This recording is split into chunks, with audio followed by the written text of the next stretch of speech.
सोलापूरमधून भीषण अपघाताची घटना समोर आली आहे। सोलापूर शहरातील महावीर चौकात काल रात्री दुचाकी झाडावर धडकून भीषण अपघात झाला। या अपघातात गाडीवरील 3 तरुणांचा जागीच मृत्यू झालाय। या दुर्दैवी घटनेने मुलांच्या आई-वडिलांनी केलेला आक्रोश काळीच पिळवटून टाकणारा होता। याबाबत सविस्तर माहिती अशी। जुळे सोलापूर भागात राहणारे इरण्णा मठपती, निखिल कोळी आणि आतिश सोमवंशी हे तिघे मित्र मध्यरात्री 1:30च्या सुमारास आपल्या पल्सर गाडीवरून घरी जात होते। शहरातील महावीर चौकात त्यांची गाडी झाडावर आदळली।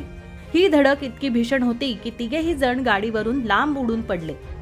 या अपघातात तिघांच्या डोक्याला जबर जखम झाल्याने ते जागेवरच ठार झाले।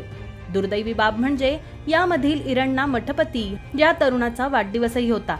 याबाबतची माहिती मिळताच पोलिसांनी मृतदेह ताब्यात घेत शवविच्छेदनासाठी पाठवले आहेत। सध्या त्या तिघांचे मृतदेह शासकीय रुग्णालयात असून नातेवाईकांची प्रचंड गर्दी झाली आहे।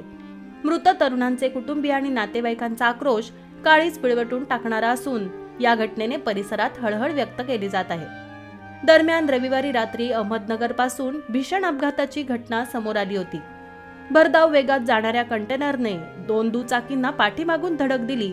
ही धडक इतकी भीषण होती की दुचाकीवरील एकाच कुटुंबातील 4घांचा जागीच मृत्यू झाला। मृतांमध्ये पती-पत्नीसह 2 चिमुकल्यांचा समावेश आहे।